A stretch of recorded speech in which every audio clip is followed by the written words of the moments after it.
welcome to the Big Fat Gay Podcast, where we like to talk about the things that are weighing on our minds. My name is Michael, I am a chaser, and this is episode 69, baby. Oh, yeah. Oh, he's been waiting so long to say that. So long to say it. I'm very excited. Welcome to the show, everybody. And to my left, we have... I am Don Marshall. I'm a big chubby guy living in sunny Hollywood, and today I'm wondering, how are we going to go about celebrating episode 69?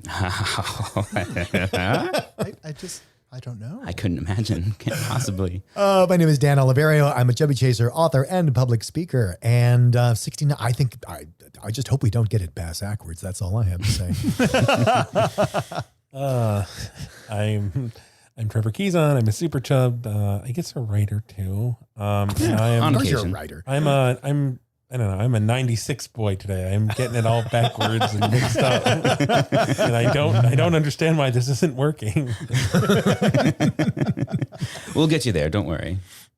We have highly skilled professionals for this sort of thing. Insert tab A into slot B. Whoa. Damn. Let us get there. Welcome boy. back to the Big Fat Gay Podcast. Thanks for spending another hour with us. Let's get started with... Now, when we first came up with this, a listener sent this in, and it's an article from the Boston Globe about a CDC researcher named Catherine Flegel, who had published a paper way back in 2005, which, Dan, you had actually read it back then? No, or? what I read was so the paper came out in 2005 that she wrote, and it disputes the finding of a previous paper. And it takes the audacious, makes the audacious claim based on hard data that being overweight is actually not the death sentence that the previous paper claimed. I can't believe... Amazing. What? Yeah. What a because world. what a world. All right. So what happened was she was viciously attacked both in the media and preemptively in the media by the authors of the previous paper, even when they admitted that everything she said about what their work was, how they got it wrong, even though they admitted that was all right. Yeah, professor... She's correct, but we don't like what she's saying, so she's wrong. They basically did a media campaign because in their world, telling fat people that it was okay to be fat, no matter what the data says, that was tantamount to encouraging, I don't know, death in the streets. It was dangerous. It was treated as a dangerous It's a position. dangerous position to take, no matter what the data says. And what I read was she actually published, because she went through such a hailstorm of criticism, she published sort of a memoir saying there was this paper I did once, and this is what happened. And she's talking about how the backlash, the anti-fat backlash in the medical community. And it should be pointed out that her specialty is statistics. Like, she comes at public health from a statistician's point of view. Her background is mathematics. And so she's not taking an opinion, she's taking the math. Right. Yeah. And that's what they had issue with. Yeah, exactly.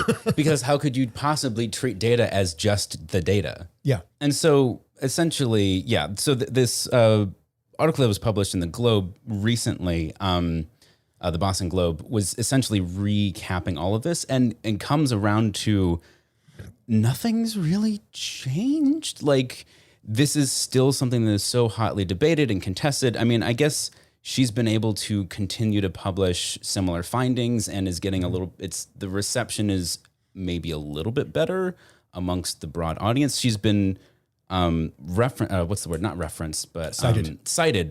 250,000 times in other studies. And so this is, it's not inconsequential. It just sucks that she's had to spend so much of her career defending this position and really having been attacked for a decade after it first came out. But it's at least nice to see that somebody's still telling this story and not letting it become sort of a forgotten, sad tale. Well, just telling the truth. Yeah. And not letting the medical prejudice override the data. Yeah. So, I mean, I agree. I thank you, Catherine. We appreciate your diligent effort. And we're going to continue to report on stories like this for as long as we're around. Yeah. So next up, this is something that we wanted to follow up on in the news in Japan. So stick with us because we're gonna spin it. But So earlier this year, we talked about kind of the sumo resuming in Japan and kind of the safety measures they were using, but also the lack of safety measures. Specifically antiquated in sumo matches. Yeah.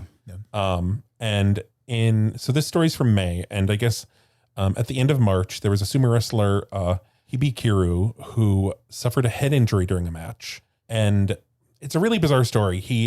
At the end of the match, he gets injured. He's face down, on the floor. And it takes a really long time for them to decide to call an ambulance, and they leave him face down. And it should be pointed out, there are no medical professionals at the sumo match because there never are. There was not a doctor on the scene, which is why basically there's just a bunch of people standing around him, too nervous to move him or do anything. They wait for a doctor to arrive. There's no ambulance outside, which I think in America, it's standard practice to have an ambulance at the event space on standby just in case something like this happens.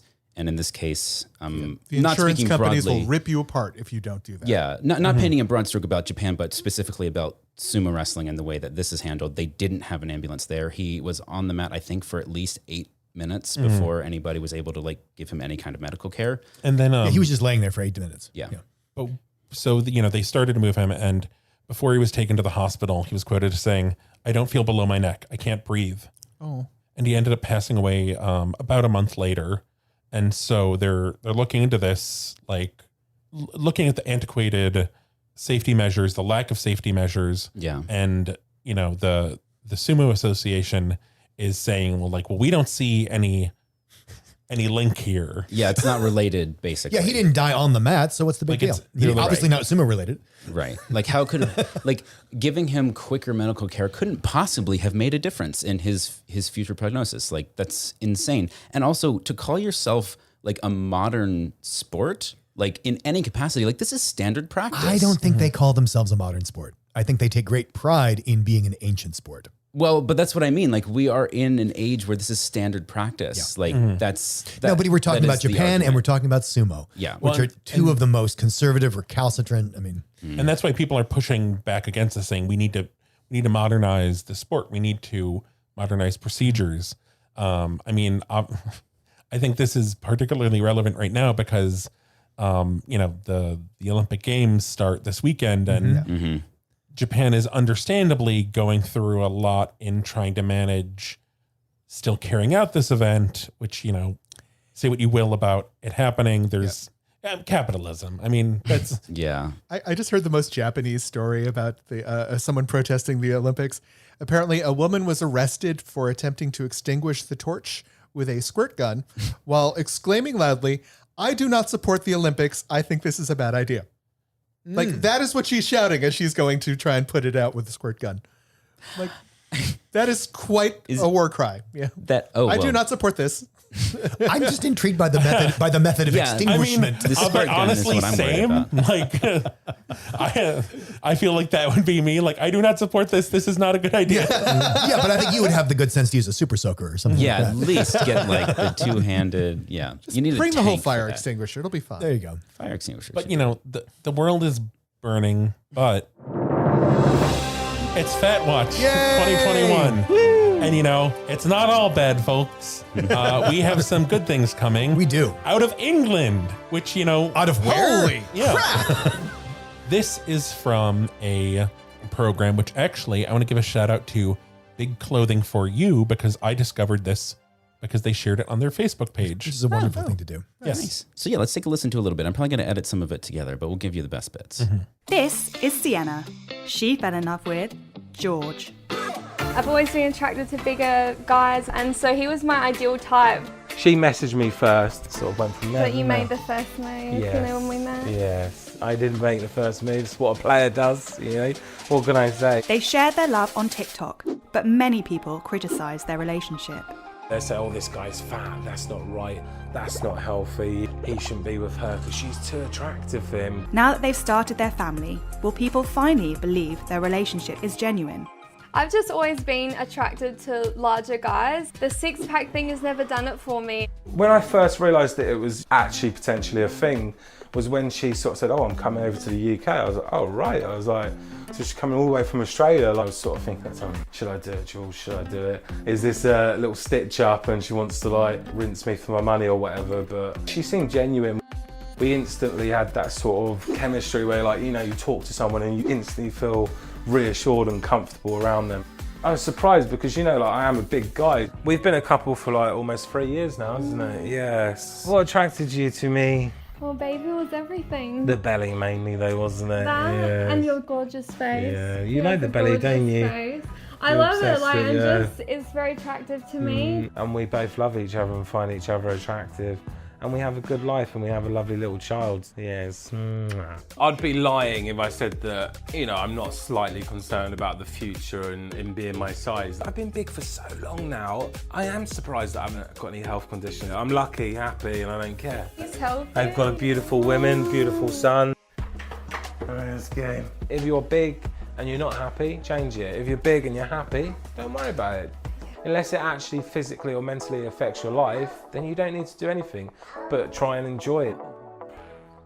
So speaking as a chaser, she 100% likes him for how he looks. Yeah, he is I can- gorgeous. you- Jesus Christ, he's gorgeous. Well, and also like the way that she touches him, like there's nothing fake about that. no, exactly. I also love it's like she came from Australia. Yeah. She came literally all the way across. She the went, world. yeah, she came halfway around the world to meet this man. Yeah. That's a hell of a coffee date. Yes. That's it. Oh my God. Well, I'm, and there's something else. Sorry, go ahead. no, go. Well, and speaking from the representation side, because I talk to gay groups, I talk to straight groups, and there's this thing when a really slim or muscular guy is into a fat woman, it's automatically seen as abusive, absolutely automatically. And if the muscular guy dares say anything but "I love her for her mind and her soul," if he dares acknowledge that he is physically attracted to how fat she is or to her fatness, it is seen as, okay, he's the devil and he must be strung up. Yeah. And it is just so nice because an attractive woman like she is voicing very openly and unselfconsciously, like, yeah, he's this great belly and I love that. And I love how big he is. And I've always liked big guys. It puts a huge dent in the conversation that you or I, Michael, could never do. Right. Just by virtue of her gender and her looks. Yeah. That she is the ally that needs to be able to say that. Like that's who you want on the poster. Yeah, exactly. Oh my God.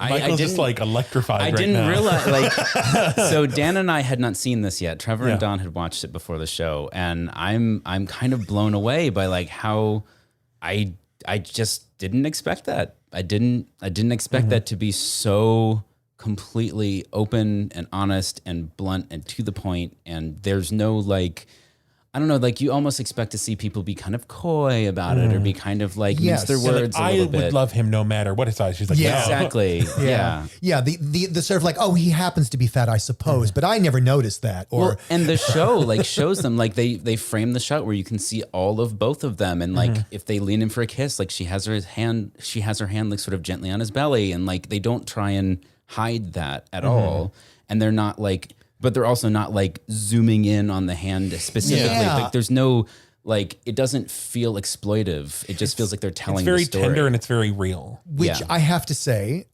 it is very out of character for British documentary. Most British documentaries handle fatness as a freak show or a disease, about public health. Yeah. And even in American shows, the American journalist would feel the obligation to have a balanced report so that we show how disgusting it is, but how much they enjoy it. They consider that balance. And I'm really glad that this is really about their life, their love, and how they're having to address all these haters who decided that they can't or shouldn't or really aren't together.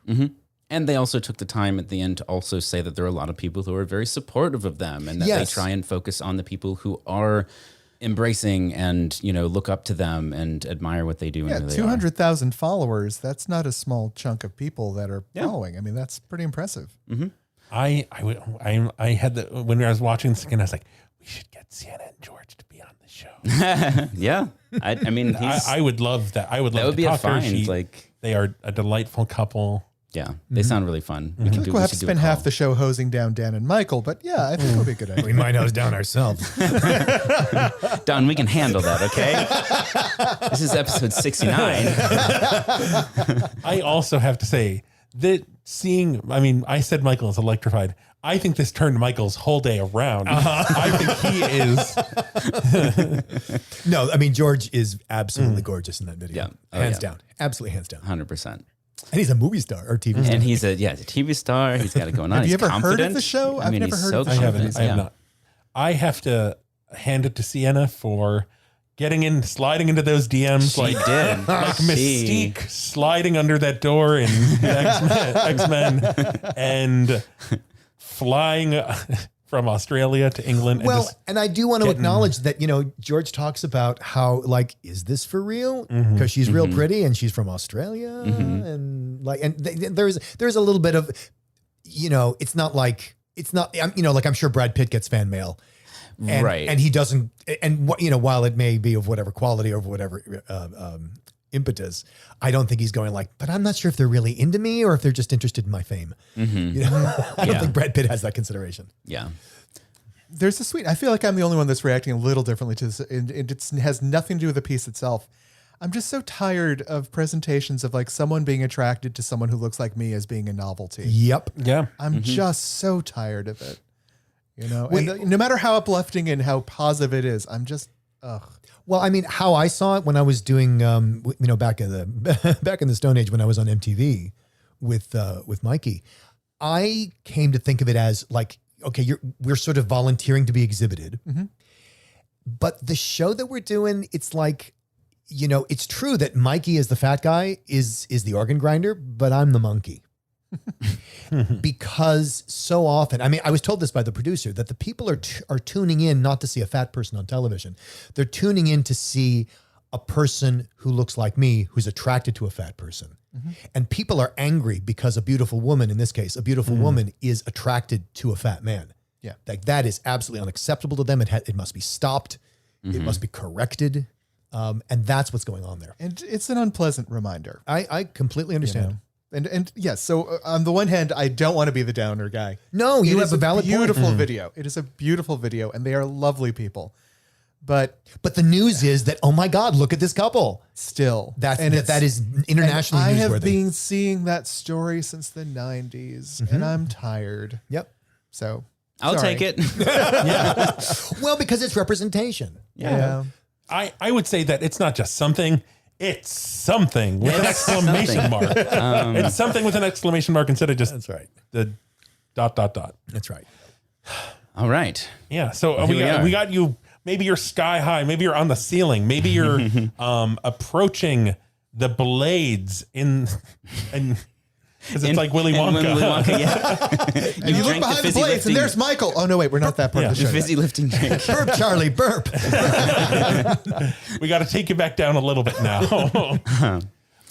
So there was this article in Vice that I saw. It was actually just a kind of a Q&A thing where people send in questions. And Sort of Dear Abby style. yeah.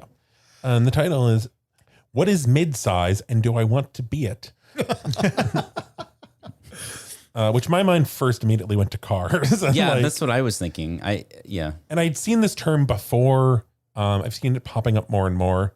The term mid-size is kind of the sect of people that are diverging from the term small fat, which, we've talked about in the past. There's small fat, which is sizes 14 to 18, mid-fat, sizes 20 to 24, Lane Bryant fat. Wait, what? It's a woman's. I have not seen Lane Bryant fat before, to be honest. I doesn't just seem pulled up real. another list. Is that the sizes thing? 24 to 28, super fat, which is 26 to 32, and infinifat, which is size 34 plus. Okay. Oh, and then there's a cheeky version of infinifat, which is death fat, Oh, that. which is 36 plus. And what that is, it's people reclaiming the term morbid obesity. Oh, Like when sure. when they put in your chart that you're morbidly obese, a lot of people have just sort of taken that on the way that gay people took on queer. Got it. As like, yeah, I'm death fat. Right. But anyway, so the mid-size is kind of the lower end of the spectrum, diverging away. And I've also seen a lot of so people who identify as mid-size, it kind of is like fitness TikTok almost, where it's more Yeah. oriented towards plus size workout stuff. which I like. I was researching this and I found a TikTok that kind of broke down the why this is kind of problematic. So this is at the Becca Murray on TikTok. The word midsize often feels like a way for people to deny their thin privilege and or distance themselves from fatness, all while cozying up to body positivity, a movement created by fat women and intended to center their fat bodies. Yeah. So that's the writer of the Vice article, Casey Johnson, sort of says the same thing, which is basically like you're sort of denying the fact that you still have a thin privilege being somebody who fits in the world. You may not be a super thin person or a hyper fit person, but you still can move through the world and fit in the ways that. Yeah, exactly. No one's throwing it off an airplane because you don't fit in one seat. Exactly. Yeah. Right. Right. Why are these extra labels necessary?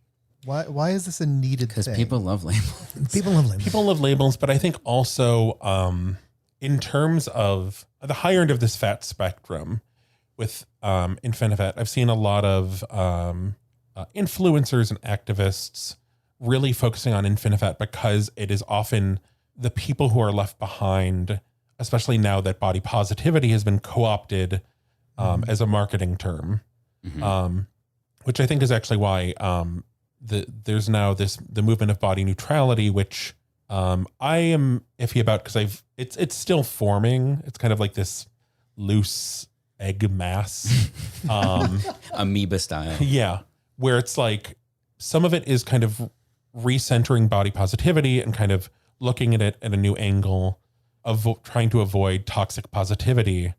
But also there is some of it that's like nihilism, where it's like, right, my body is a vehicle. My body has no meaning. It has no meaning. Yeah. I think at its best, body neutrality is, look, you don't have to love your body every goddamn second. Sometimes you just live in a body. You don't have to like force yourself to like it doesn't have to, you don't have to celebrate your curves every minute.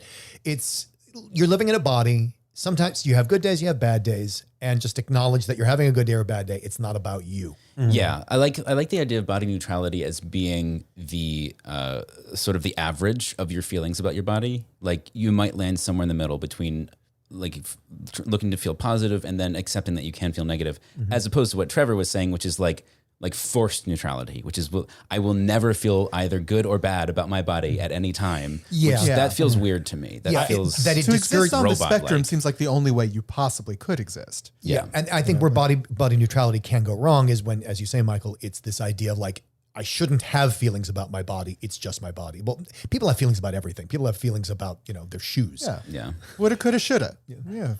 When I feel like you can be in body positivity and be in that space of the spectrum, because like what I like about body positivity is like, okay, so I'm having these issues with my body, but my body is like looking at acknowledging your body that you are still alive, you are still functioning, and here's what's working in the moment. Because I don't know, everyone has stuff going on internally, like mentally, physically. And I think just acknowledging your body in its continued existence and keeping you alive is a good thing to do. Sure. Yeah. So the term mid-size falls into this. I'm still trying to wrap my head around like, Why? So I think it's mid-size because it's like you're not plus, because like trying to like inch away a little from plus size. Like I'm not quite plus size. Like you're not quite, to borrow from the chart I just pulled up, Lane Bryant fat. I'm more like, ASOS fat.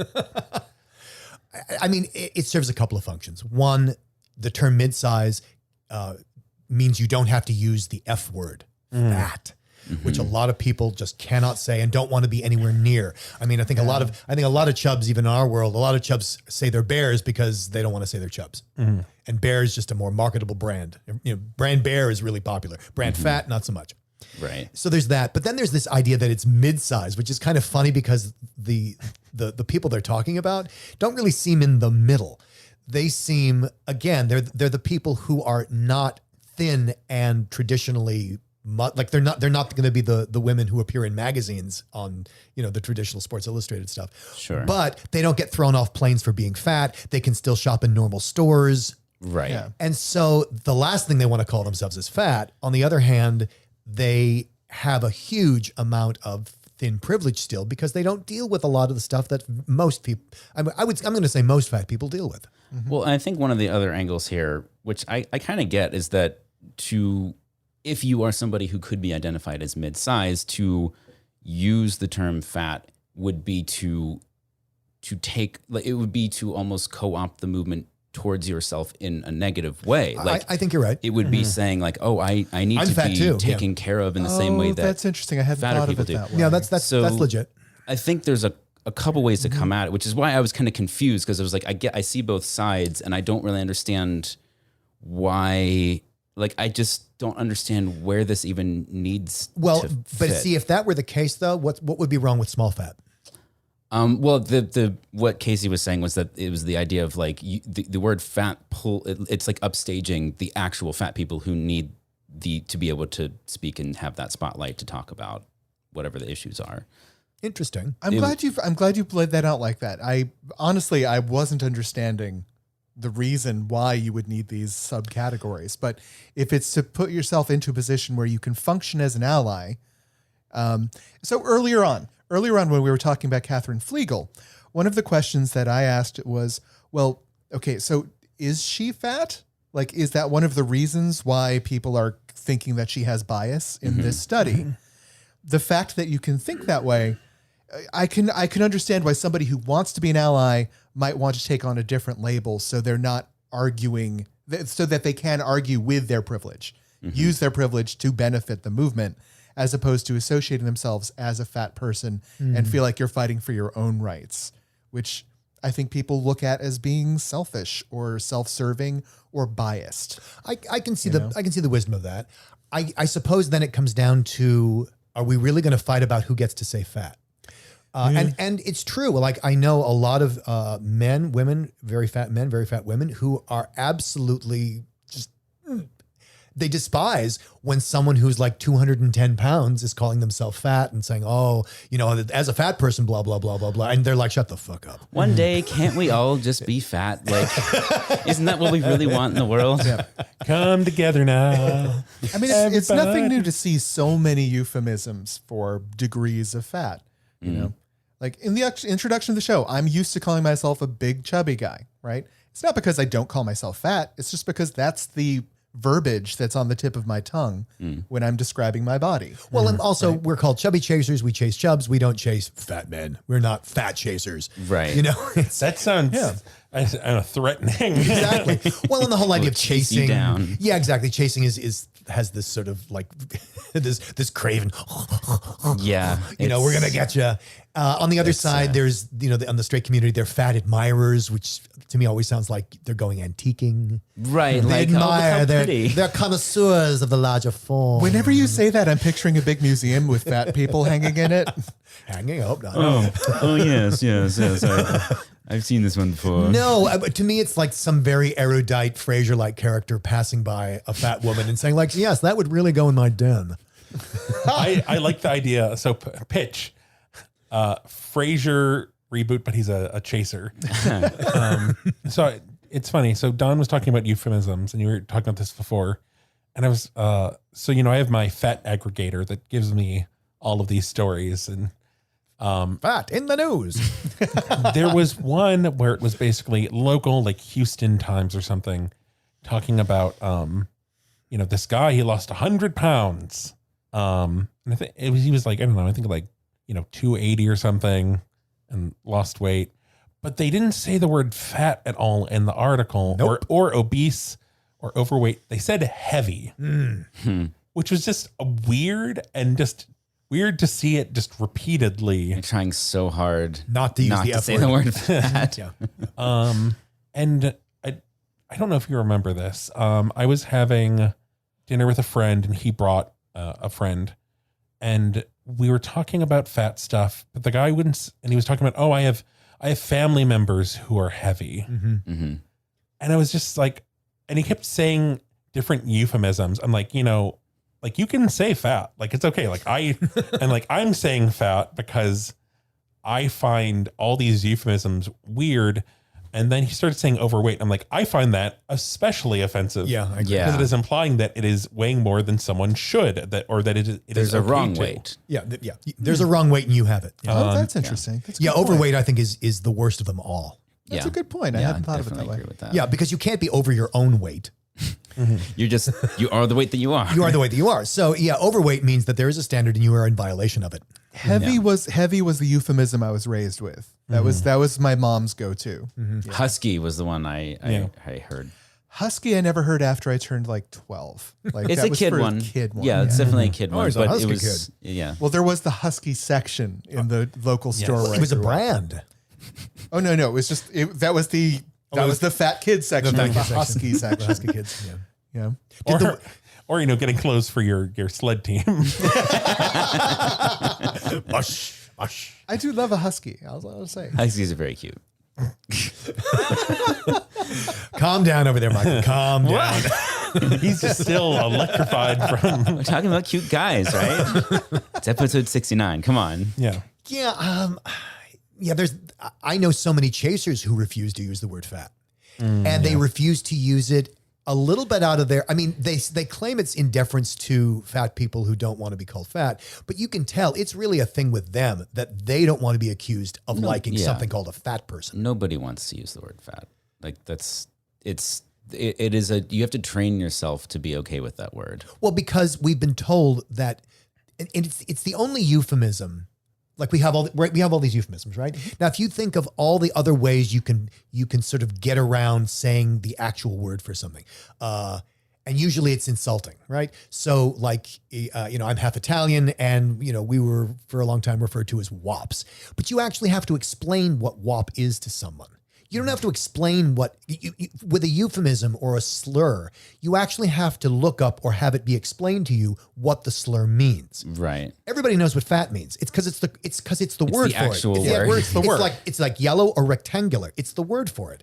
And so the euphemisms are all designed to make us not picture an actual fat person, because the word fat, to be fat, is literally so horrible, it's unspeakable.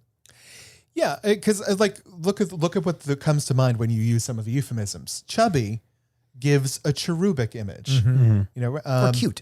Yeah. Chubby cheeks. That's what people think of. Like Chubby checker. Yeah. I'm trying to remember the name of the comic. Gabriel Iglesias. He's the one who Fluffy. caught the term fluffy. Yeah. I have to say, I hate fluffy. Oh, I do too. And I hate that it became a thing. And I feel like I don't know, maybe that person who's trapped in the purgatory of their car clutching the wheel is like, but I like that word. I hate it. I was leading a seminar to a youth group, and this gorgeous young Hispanic kid was like, I like fluffy. I'm fluffy. I said, the word we're going to use in this seminar is fat, because fluffy is just a way to like not cop to that. Right. And pillows are fluffy. People are not fluffy. Cake is fluffy sometimes. But Yes, it is, But, Howard. Yes, it is. but it's just to hammer home your point. Fat is the only one that doesn't have that sort of positive connotation to it. Well, in it should mainstream be usage. It should be neutral, like yellow or rectangular or tall. Yeah. But we've allowed over the years. Yeah. Well, and something that I've demonstrated, in my seminars is when you make a certain word unspeakable, you therefore demonize it. Yeah. Like if I say, no one would say like, I have this friend, Enrique, and he's sort of south of the border. All of a sudden it's like, oh my God, what's wrong with Mexican? It becomes a thing. It becomes unspeakable. The way you whispered it, I was like, oh, is he like unwell? That's the first thing that I thought. And Don, he's Don's a really, he's really fluffy. And you're like, what the, it becomes icky. Everybody knows what you mean, and everybody knows that it's icky. And that's why you haven't used the correct word for it. It's the mother whisper. Like, she's a lovely girl, but she's suffering right now. She's got the cancer. Yeah, exactly. Michael's manager at work, he laughed when he told me this the first time. It was she's a super lovely person, but he's like, well, she always tells me that she has her friend, like her friend who's a lesbian. Yep. Every time. Well, and it's the case where, or you say something, he's a friend of Dorothy's. And it's always that whispered, covert, and therefore unacceptable, not acceptable for public discourse. And that's why you get this. I mean, if someone hears her saying lesbian, they might assume she's a lesbian. Right. You can't have that. I think maybe instead of when people are uncomfortable with a word they have to use, instead of whispering it, they should just scream it. She's a lesbian. Have you met Trevor? He's like so fat. I think part of this, that little just spiral I had is ever since Dan said WAP, my mind went to wet ass pussy. No, we're not known for that exactly. It's just in my head right now. But I thought it was wet ass pizza. Is that not it? No. Oh, I remember that. some dry pizza energy, Trevor. All right. Well, Do we have anything more on this? I feel like we've exhausted that Yeah, we're, sufficiently. Do we have a tip today? Oh no, we did. We are tip but free. No tip.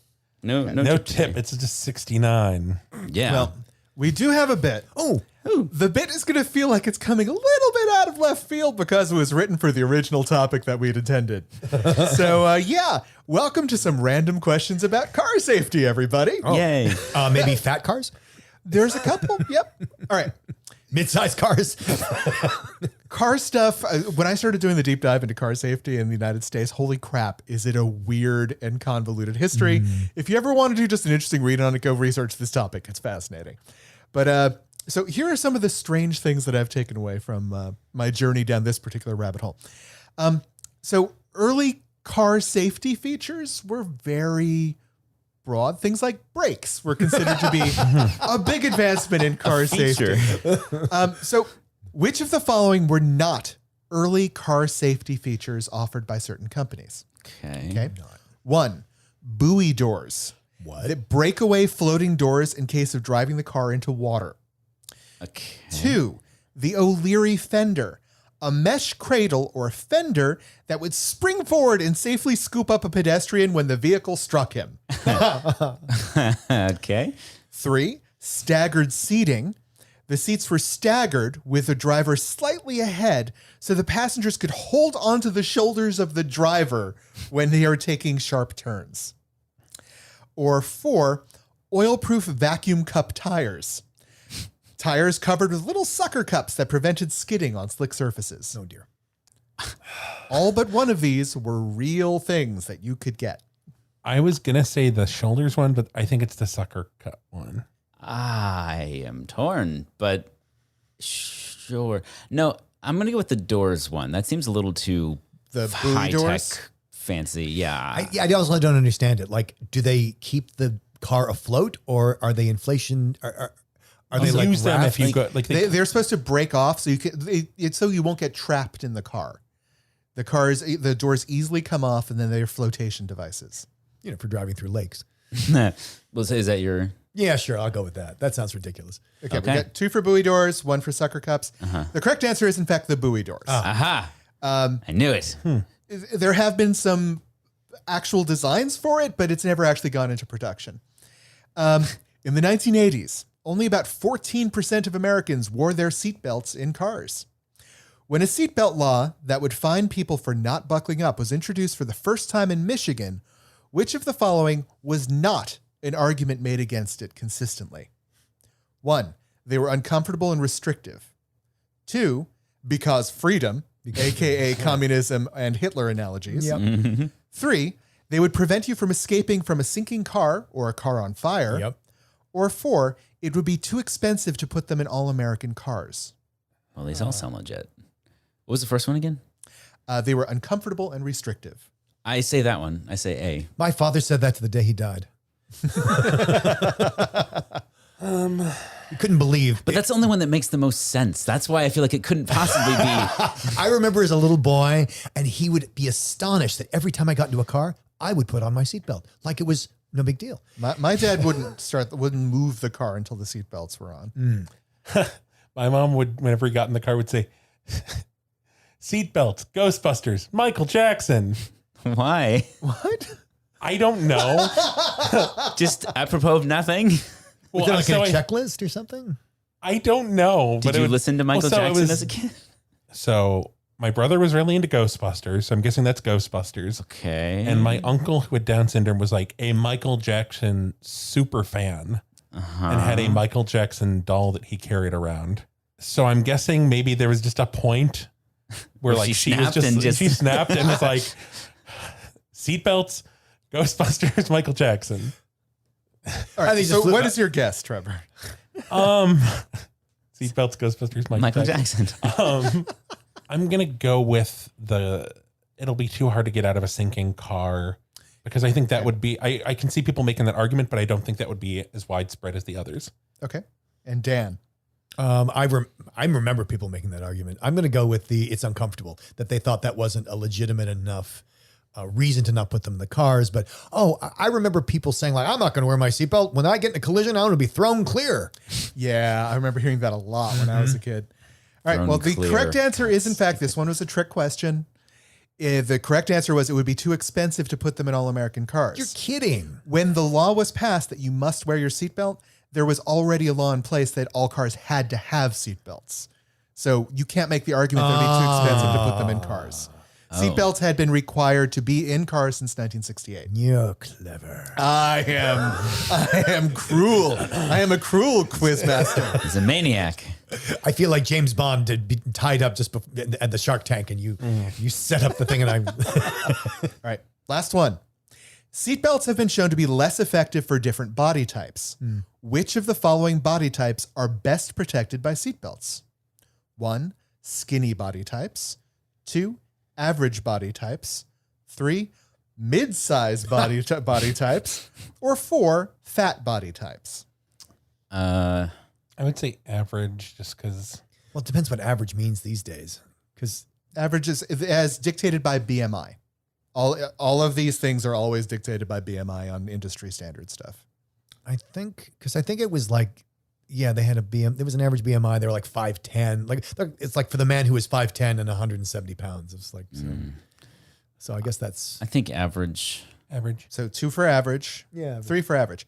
The correct answer is, in fact, mid-sized body types. Having a little extra body fat on you actually increases your chances of survival with seatbelts by 5% above regular average body I types. misunderstood the question. Sorry. I've been doing that all day. All right. So I just thought that was very interesting. But going into the whole seatbelt thing for fat bodies was a little distressing. Yeah. Larger body types are not significantly, I mean, they're saved. Don't get me wrong. You should wear your damn seatbelt. But there have been some explorations into making an improved seatbelt for fat people. Yeah. The results aren't on the market yet, but the research is ongoing, and that I'm excited about. What are your designs for new seatbelts? I'm not going to do the thing where I talk to myself again. Let us know. We're on Facebook and Instagram. Sorry. We're on Twitter and Instagram as @BigFatGayPod. We're on Facebook as the Big Fat Gay Podcast. Leave us 5 stars there. Leave us 5 stars and a review on Apple Podcast and Podchaser. Yay, you remembered. See the articles we talked about at www.bigfatgaypod.com. Yeah, it's episode 69, everyone. Maybe you're listening to this on speaker on your phone because you're getting ready to 69. Well, okay. Yeah, we'll set the mood for you.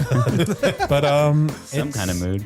There's a knock at your door, and it's not Michael. No, please no. Don't do it to me again. Then you open the door and no one's there. But then you go back to bed and it's Michael and he's going to 69 you. So Christ. Someone else say it. Look out.